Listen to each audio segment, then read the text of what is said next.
নমস্কাৰ আপোনালোকক পুনৰ স্বাগতম জনাইছোঁ আমাৰ অন্য এটা ভিডিঅ'লৈ আৰু আপোনালোকে চাই আছে HS এক্সট্ৰা আৰু এই ইন্ট্ৰটোৰ কাৰণে মই আজি প্ৰায় আছিলোঁ মানে এমাহ দুমাহ মানৰ পৰা ৰখিছিলোঁ কাৰণ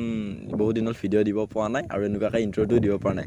বাকী আজি আমি কথা পাতিবলৈ গৈ আছোঁ অসমৰ এজন বিখ্যাত ৰোষ্টাৰ 5 লাখ ছাবস্ক্ৰাইবাৰ তেওঁৰ মানে বিকাশ আমিনৰ বিষয়ে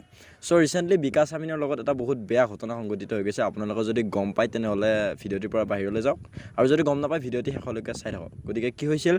বিকাশ আমিনে পূজাৰ কেইটা দিনত পূজা চাবলৈ ওলাই গৈছিল সিদিনা হেনো আৰু পূজা চাব যায় হেনো মানে সেইখিনি বিকাশ আমিনৰ নিজৰ মুখেৰে কোৱা কথাখিনি মই আপোনালোকক বুজাই দিবলৈ চেষ্টা কৰিম যদি আপোনালোকে গম নাপায় বিকাশ আমিনে হেতু পূজা চাব গৈছিল যাই কিনে এখন দোকানৰ কাষত বহি আছিল সি আৰু লগত তাৰ কেইটামান লগৰীয়া আছিল আৰু লগৰীয়াৰ কেইটাৰ ভিতৰতে তাৰ এজন লগৰীয়াই সিদিনাখনে এখন স্কুটি লৈছিল আৰু সেই দোকানখনৰ সন্মুখত যেতিয়া বহি আছিল তেতিয়া তাৰ লগ এটাই তাক সুধিছিল যে ঐ ভাই স্কুটি এখন লৈছোঁ এইখন কেনেকুৱা লাগিছে চাচোন আৰু যিখিনি ঠাইত স্কুটিখন ৰখাই থোৱা আছিল নতুন স্কুটিখন সেইখিনি ঠাইৰ ওচৰৰে মানে এহাল পতি পত্নী আছিল মানে পূজা চাব এজন মহিলা আৰু তেখেতৰ গিৰিয়েক এজন সেইখিনি ঠাইৰে গৈ আছিল সেইখিনি সময়তে আৰু সেইখিনি সময়তে বিকাশ আমিনেও ঘূৰি কিনে কি ক'লে ভাল লাগিছে তোৰ স্কুটিখন আৰু সেই ভাল লাগিছে তোৰ স্কুটিখন বুলি কোৱাৰ লগে লগে সেই মহিলাটো বা সেই যিজন তেওঁৰ গিৰিয়েকজনে ভাবিলে যে মহিলাজনীক সেনেকৈ কৈছে যে ভাল লাগিছে বুলি তাৰ পাছত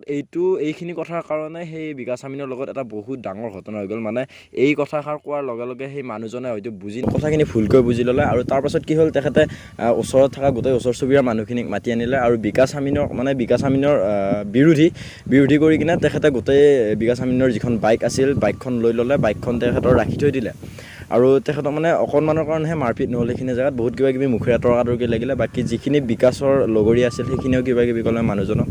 তেনেকৈ এটা বহুত ডাঙৰ এটা ঘটনা সংঘটিত হৈ গ'ল সেইদিনাখনে ৰাতি আৰু বিকাশ আমিনে কোৱা মতে জানিব পৰা গৈছে যে তাক হেনো পূজাৰ পিছত তেওঁলোকে মাতি নি কিনে সেই পূজাৰ খলাত যিখন পূজা চাবলৈ গৈছিল সেই পূজাস্থলীখনত মানে তেওঁক মাতি নি কিনে গোটেই সমূহ ৰাইজৰ সন্মুখত তাক হেনো আঁঠু কৰাই কিনে চৰি ক'ব দিব এনেকুৱা কৈছে কথাখিনি বিকাশ আমিনে কৈ কিনে যোৱা সিদিনাখনে ভিডিঅ' এটা আপলোড কৰিছিল তাত তেওঁ